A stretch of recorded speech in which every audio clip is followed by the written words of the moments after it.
अनेक जणांना प्रश्न पडतो की संस्था म्हणजे नेमकं काय आणि संस्थेची व्याप्ती कशी आहे, आणि याच माध्यमातून हर्षदजी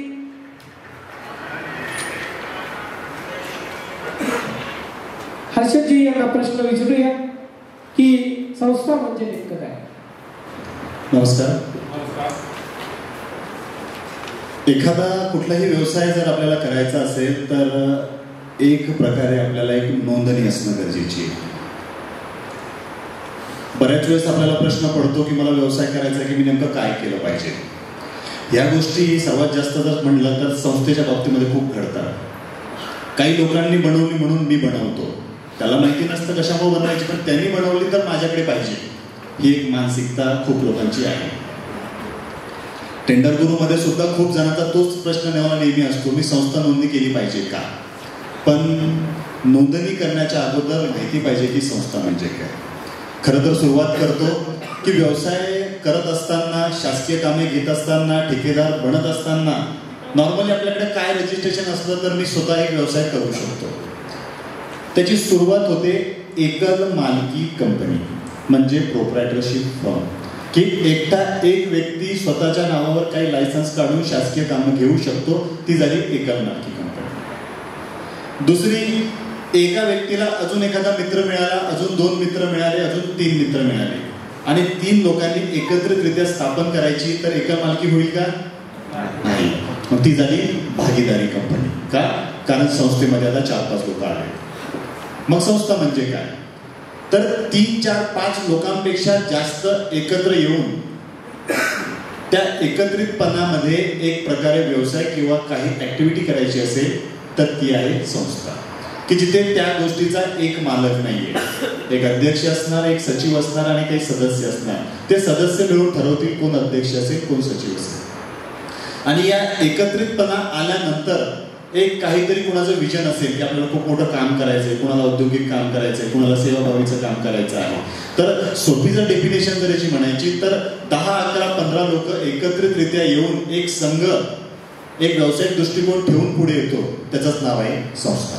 वा, एकदम जोरदार टाळ्या हर्षद सरांसाठी की संस्था म्हणजे नेमकं काय याचं स्पष्टीकरण या ठिकाणी सुरू आहे. आणि हर्षदजी, दुसरा प्रश्न या ठिकाणी मी विचारतो, या महाराष्ट्रात बेरोजगार संस्था आहे, परंतु या महाराष्ट्रामध्ये त्यांची नेमकी परिस्थिती काय आहे सध्या, ती पण एकदा नमूद करा. सध्या बेरोजगार जी संस्था आहे त्या सध्याची त्यांची परिस्थिती नेमकी काय आहे. खरं तर हा प्रश्न जिवंत तुमच्या समोरच आहे. तुम्ही लोकच त्याची परिस्थिती आहात. मान्य आहे? बरोबर आहे. पण तुमच्या मनातील मी जाणलेली काही परिस्थिती काढली तर सध्या बेरोजगारांच्या संस्था खूप रजिस्ट्रेशन झालेल्या आहेत आणि तशाच संस्था आता बंद पडायला सुद्धा सुरुवात झालेली आहे. सध्या मी तुम्हाला सांगू इच्छितो की मी 450 पेक्षा जास्त सहकारी संस्थांच्या लोकांच्या टचमध्ये आहे. माझी काही सहकारी संस्था नोंदणी अजून केलेली नाहीये, कारण मी बघितलं यांचं दुःख खूप मोठं आहे, आपण कुठं भागीदार होत त्याचे, आपण काहीतरी दुसरं करू. मग सहकारी संस्थेची सध्याची जर परिस्थिती बघितली तर काही लोक 10 वर्ष, 15 वर्ष, 20 वर्ष आणि कोणीतरी आता स्टेजला भेटून गेले, त्याची हद्द झाली, ते म्हणले मी 22 वर्षापासून आहे इथे. 22 वर्ष झाले नोंदणी केलेली, बरोबर आहे तुम्ही, पण अद्याप काम मिळालेलं नाहीये. ही एक पहिली परिस्थिती आणि एक गंभीर प्रश्न. संस्थेची दुसरी परिस्थिती अशी आहे की काही जणांनी अद्याप ऑडिटच केलेलं नाहीये, बरोबर. काही जणांना ऑडिट करायचंय पण कुठे करावं माहितीच नाहीये. त्यात दुसरा प्रश्न असा आहे की ऑडिट काय असतं हेच काही लोकांना अजूनही माहिती नाहीये, की नेमकं सीए करतो ते ऑडिट आहे की जिल्हा उपनिबंधकांना मला सबमिट करायचंय ते ऑडिट आहे. काही संस्थांची लोक हक्कानी शासकीय ऑफिसेसमध्ये सध्या काम मागायला जात आहे, पण शासकीय अधिकारी त्यांना एंटरटेनमेंट करत नाही. सर्वात महत्वाची गंभीर बाब हीच आहे. ते म्हणतात की आम्हाला 3 लाख रुपयापर्यंतची कामे द्या, पण शासकीय अधिकारी म्हणतात अशा पद्धतीचा कुठलाही आदेश आमच्याकडे नाही. बरोबर की चूक? पण आपल्याला सुद्धा माहिती नसल्यामुळे काही अध्यक्षांना त्यांना उत्तरं देता येत नाही, ही अजून एक परिस्थिती आहे. बरोबर. दुसरी परिस्थिती आहे संस्थेचे नोंदणीचे निकष. म्हणजे मी बघितलं, आज जर तुम्हाला सांगितलं मी उद्यम स्वयं रजिस्ट्रेशन करायचंय किंवा उद्योग आधार काढायचंय, माहिती मला 80 ते 90% लोक प्रॉपर उत्तर देते. का? कारण त्याच्या नोंदणीमध्ये तेवढी सुलभता आहे की नाही. पण जर एखाद्याला म्हटलं की सहकारी संस्था आपल्याला नोंदणी करायची आहे, ते लगेच 5 पावलं मागे जाणार. का? कारण सहकारी संस्थेचे निकष अद्याप प्रॉपर नाहीच आहे कुठेतरी. कोणी म्हणतो बेरोजगार लागतो, तर कोणी म्हणतो एम्प्लॉयमेंटचं कार्ड लागतं. एम्प्लॉयमेंटचं कार्ड घेतलं, उपनिबंधकाच्या ऑफिसमध्ये गेलो, तो म्हणतो प्रकल्प अहवाल आणा, आणि प्रकल्प अहवाल अजून सुद्धा कुठल्याच कागदपत्रावर रेडीच नाहीये. ही एक पुन्हा संस्थेची परिस्थिती आहे. दुसरी परिस्थिती मी अजून एक बघितली की काही जणांकडे संस्थेची टेंडरमध्ये पात्रता असणारी सर्वच्या सर्व कागदपत्र रेडी आहे, तरी सुद्धा त्या व्यक्तीला काम नाहीये. तर ते काम कसं मिळावं हे तर पुढे सांगेलच, पण नॉर्मल परिस्थिती गंभीर आहे.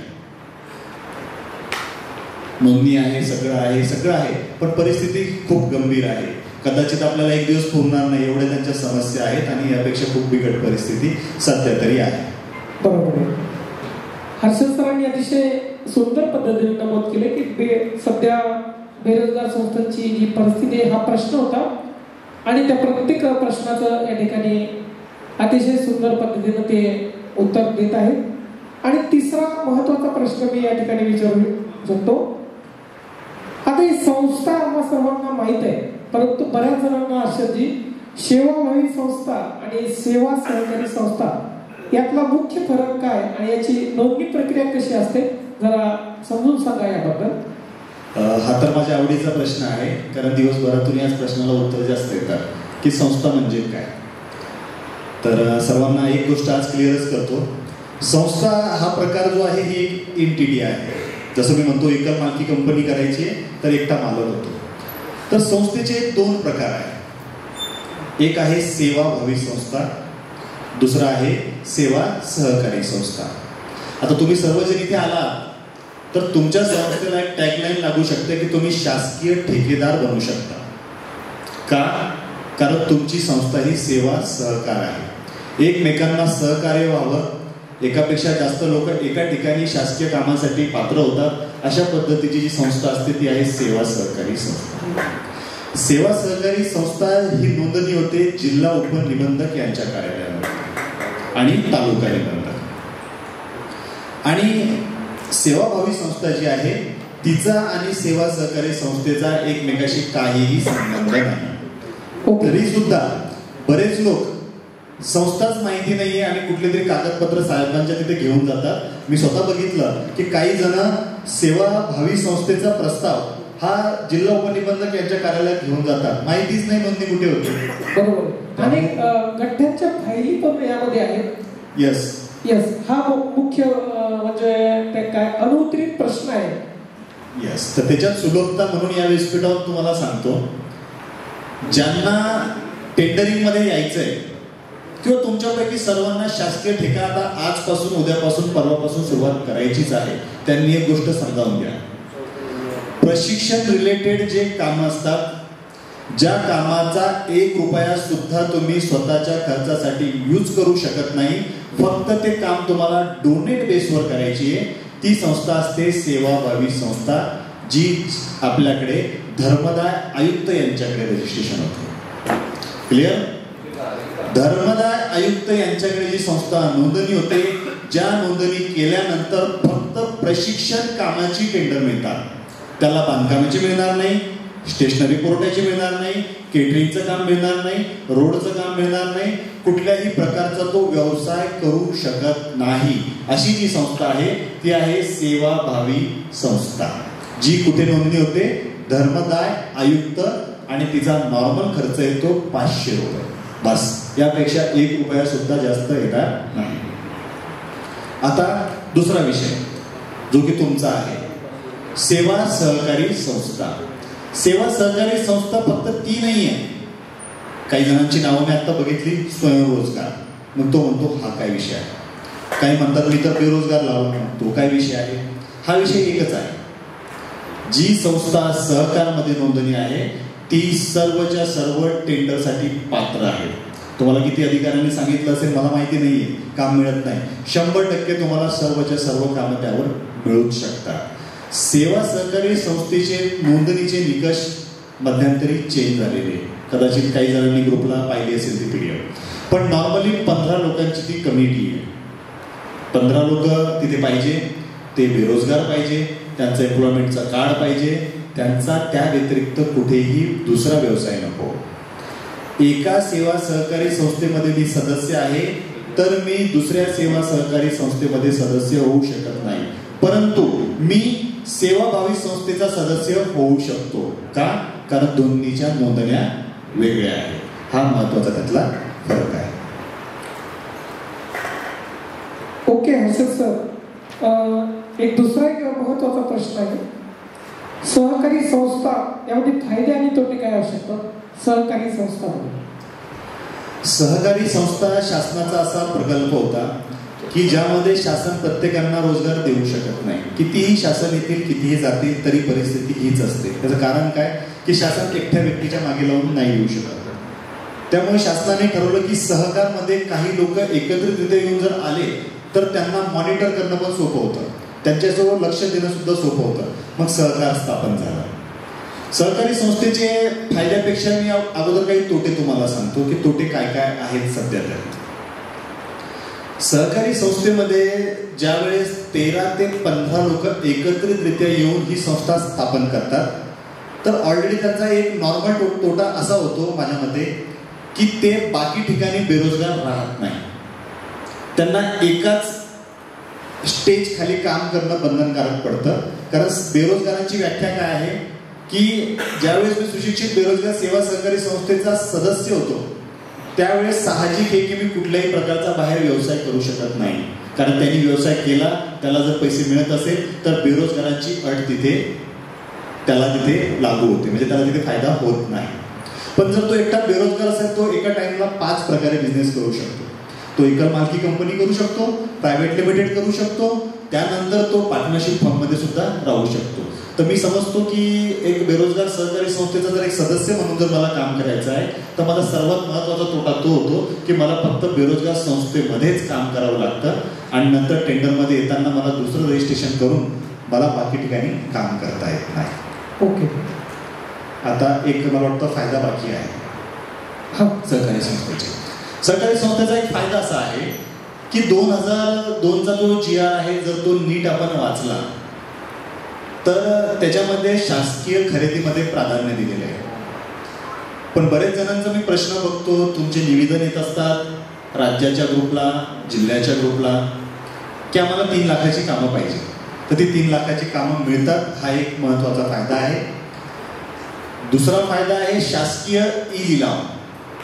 जेवढे महानगरपालिका, बस स्टँड किंवा शासनाचे जेवढे काही गाळे जिथे लिलाव प्रक्रिया राबवली जाते त्या लिलाव प्रक्रियेमध्ये सुशिक्षित बेरोजगारांच्या गाळ्या जिथे मिळतो त्या गाळ्यामध्ये एक प्रकारे आरक्षण सुद्धा आहे.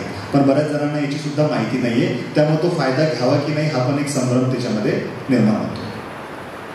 ओके हर्षद सर, सहकारी संस्थेचे फायदे आणि तोटे आपण अतिशय छानपैकी नमूद केले. परंतु सहकारी संस्थेने कोणती कामे केली पाहिजे असं माझा दुसरा प्रश्न आहे. कुठला एकदा पण विचारा. सहकारी संस्थेने कोणती कामे केली पाहिजे? ओके, सहकारी संस्थेला कोणती कामे केली पाहिजे हा पण एक कदाचित प्रश्न आहे किंवा असाही तयार होऊ शकतो की माझी नोंदणी झालेली मी काय कामे शासकीय ऑफिसेसमध्ये केली पाहिजे. असे 2 प्रश्न मी सांगतो. मुख्यतः सहकारी संस्थेचा ज्यावेळेस तुम्ही ती घटना बनवता, कित्येक जणांनी मला वाटतं घटना फक्त तिथे आयती पडलेली असेल ती कॉपी पेस्ट करून सहकारी संस्था रजिस्ट्रेशन 100% केलीच असेल, पण ते सरासर चूक आहे. ज्यावेळेस मी एखाद्या शॉप ॲक्ट लायसनवर व्यवसाय चालू करतो तर व्यवसाय शॉप ॲक्ट लायसनवर यासाठी असतो की तुमच्या व्यवसायाचं स्वरूप निघलं पाहिजे की मी काय व्यवसाय करतो. असं नाहीये की मी फर्निचरचा व्यवसाय टाकला आणि मी कुठेतरी केटरिंगचं काम करतो त्यामुळे शासकीय टेंडरमध्ये त्याची प्रोफाईल पात्र केल्या जात नाही. त्यामुळे सहकारी संस्थेची तुमची जी घटना आहे त्या घटनेवर त्या कामाचा उल्लेख असणं गरजेचं आहे. मग काय उल्लेख असणं गरजेचं आहे? आजपर्यंत मला कोणी सांगेल का की सहकारी संस्थेमध्ये काय कामं करतात त्यासाठी मी सहकारी संस्था नोंदणी केलेली आहे? तुमच्यापैकी एक जण कोणीतरी सांगा. तुमच्या तर नोंदणी झालेलाच आहे, पण तुम्ही कशासाठी नोंदणी केलाय? 5 बिझनेस बोटावर मोजणे इतके मला सांगा. सांगा तुमच्या प्रश्नावर उभा राहू सगळं. लेबर, सिक्युरिटी, स्टेशनरी सप्लाय, मेंटेनन्सची काम. अजून करू शकतो हे करून सुद्धा 100%.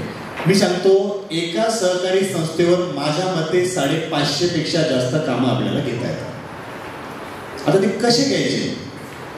ऑलरेडी तो प्रश्न मला वाटतं नंतर असेलच, पण घेता येतात. यासाठी सर्वात महत्वाचं एक अपडेट तुम्ही आजपासून करायला सुरुवात करा. ते सोडून द्या की जिल्हा उपनिबंधक म्हणतो फक्त तांत्रिकच केली पाहिजे, अकुशलच केली पाहिजे. तो माझा पाठ नाहीये, कारण त्याच्या आतमध्ये जाण्याचं मला वाटतं काही दुसरं दुमत नाहीये. मग एखाद्या जणांनी शॉपॅक लायसन्स काढलं आणि त्याने जर सांगितलं मला इलेक्ट्रिकल कॉन्ट्रॅक्टर बनायचं, त्याला तिकडे कॉन्ट्रॅक्ट मिळेल.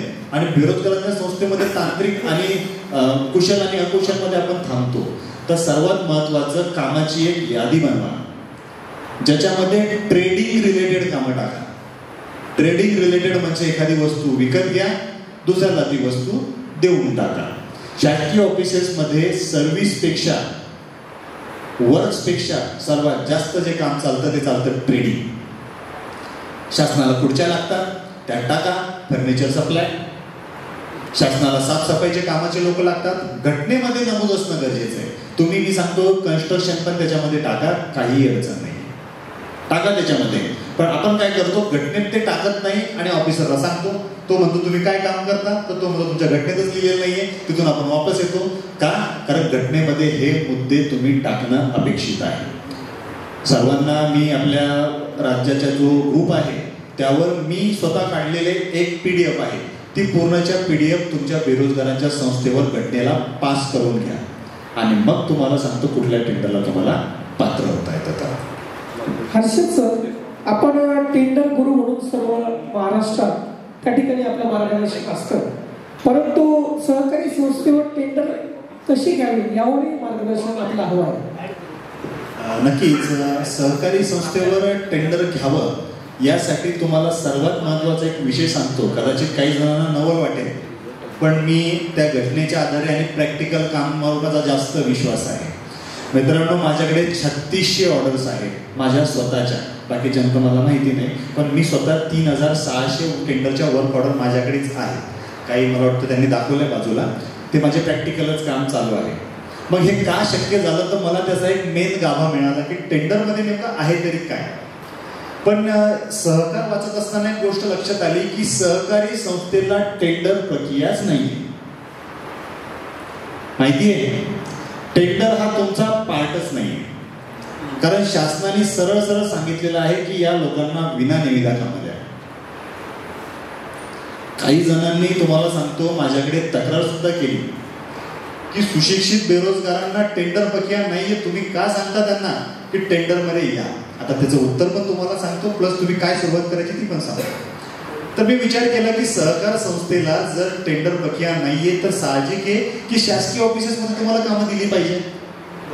आपल्यासारखे आपले तुमचे माझे काही मित्र ज्यावेळेस सहकारी संस्थेची घटना घेऊन जिल्हा परिषदला गेले, PWD ला गेले, युनिव्हर्सिटीला गेले, गव्हर्नमेंट कॉलेजमध्ये गेले, तर त्यांना प्रश्न काय विचारला गेला, आम्ही हे देत नाही, टेंडर भरा. माझ्या डोक्यात एक आयडिया आहे की हे लोक काय करतात, नाही आमचं नियमानुसार आहे तर तुम्ही टेंडर प्रक्रियेमध्ये या. माझ्या डोक्यात एक आयडिया आली की आपण सहकारी संस्थेच्या लोकांनाच टेंडरमध्ये पात्र करून घेऊ. मला नको तुमचे फुकटचे GRचे वगैरे काम, मी माझ्या व्यक्तीला पूर्ण पात्र करून आणतो, मग कसं काम देत नाही बघू. मी सांगतो कमाल झाली, एकेका व्यक्तीला 2-4 टेंडर मिळायला सुरुवात झाली. शासनाच्या लोकांनी त्यांची ऑनलाईन येणारी सर्वच्या सर्व टेंडर पात्र केली आणि तो ऑफलाईन चक्कर मारायचा तर ती नाही पात्र केली, तो म्हणतात ऑनलाईन या. मग माझ्या लक्षात आलं की हे लोक असे ऐकणार नाही. आपल्या लोकांना टेंडरमध्ये पात्र कशी करावी याकरता त्यांची इलिजिबिलिटी आपण तयार करू, त्यांची पात्रता तयार करू आणि त्यांना भीक मागण्याचे कामं मला नाही द्यायचे. मला त्यांना चांगलं खुर्चीवर बसून त्यांची टेंडरची हे काय पाहिजे तुला, चल बाबा हे एकत्र घे आणि चल मला काम दे. ज्या वेळेस या दोन्हीचा मी दुवा चेक केला, तुम्हाला विश्वास नाही होणार, काहीही नाही त्याच्यामध्ये. आता तुम्हाला एक दुवा सांगतो. माझे ऑलरेडी सर्व कागदपत्र पाठच आहे. नॉर्मल सहकारी संस्थेमध्ये एक टेंडर घेण्याकरता तुमच्याकडे काय काय कागदपत्र असली पाहिजेत, वेगवेगळ्या कॅटेगरीज आहेत म्हणून सांगतो. सहकारी संस्थेचं एक नोंदणी प्रमाणपत्र असतं ज्यावर जिल्हा उपनिबंधकाची सही असते, पहिले. दुसरं, तुमच्या संस्थेचं पॅन कार्ड असलं पाहिजे, ते संस्थेच्या नावानेच असलं पाहिजे, हे तर बऱ्याच जणांना माहिती असतं. त्यानंतर संस्थेची रीतसर एक 15 ते 20 पानांची घटना असणं गरजेची आहे. त्यानंतर संस्थेकडे किती कुशल अकुशल कामाची लोक, गाड्या वगैरे ह्या त्यात असणं पाहिजे आपल्या संस्थेच्या लेटर पॅडवर. आता पुन्हा हा प्रश्न नको की मग ते तर आमच्याकडे नाहीये. हे सगळं बनवा बनवी आहे. दाखवा तिथे 10 लोक आहेत, 12 लोक आहेत, 5 गाड्या आहेत. त्या कागदपत्रावर असं दिसलं पाहिजे की तुमच्याकडे 50 लाख रुपयाचं काम केलं तर तेवढे लोक तुमच्याकडे आहेत कागदपत्र. मग त्याला आपण काय नाव देऊ? मनुष्यबळ यादी. दुसऱ्या नंतर साहित्याचा तपशील एका दुसऱ्या लेटर पॅडवर की माझ्या संस्थेकडे काय साहित्य आहे.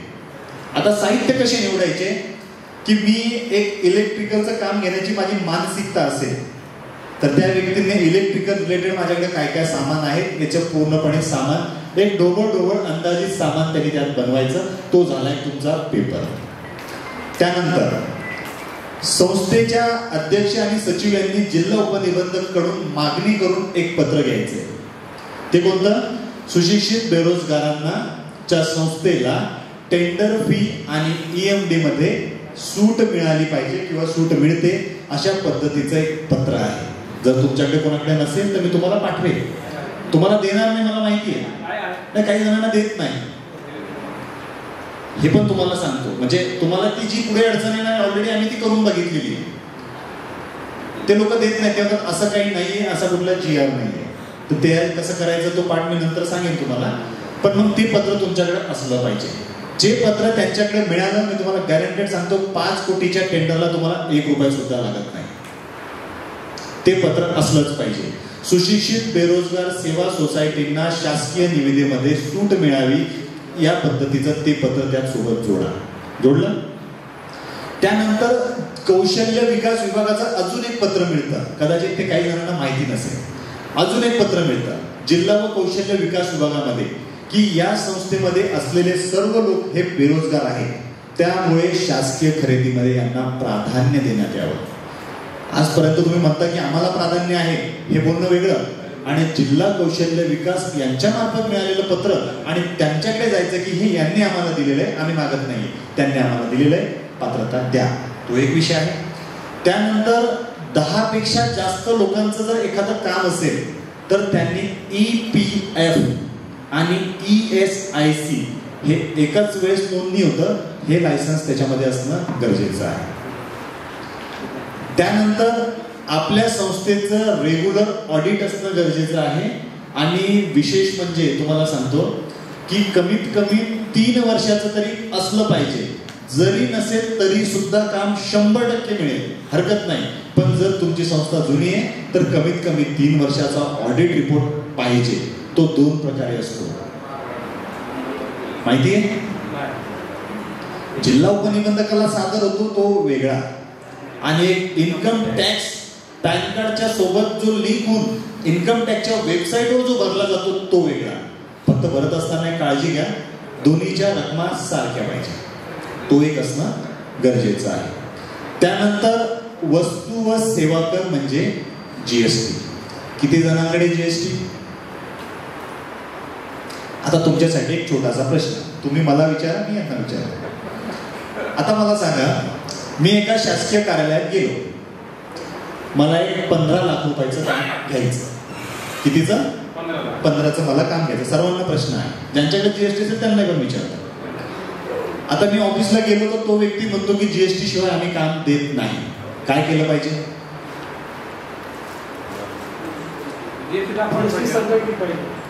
GST सर्टिफिकेट शिवाय आम्ही काम देत नाही, हा त्याचा मला प्रश्न आहे. पण माझ्याकडे GSTच नाहीये, पण मला काम घ्यायचंय, मी काय केलं पाहिजे? म्हणजे तुम्ही काम टाळणार, GST नंबर काढायला पाहिजे, तुमचं उत्तर. अजून 40 लाखाच्या आतमध्ये 15 लाखाच्या आतमध्ये 40 लाखाच्या आतमध्ये असं तेच नंबर आहे. तुम्ही तुमच्या सीए कडे जाऊन तुमच्या संस्थेच्या नावाने एक पत्र बनवा. या संस्थेची उलाढाल ही 20 लाख रुपयापेक्षा जास्त नाही. त्यामुळे आमच्या फर्मला, आमच्या संस्थेला, आमच्या कंपनीला जीएसटी लागू नाही. पण हे कसं पाहिजे? कागदोपत्री पाहिजे, बोलून नाही चालणार.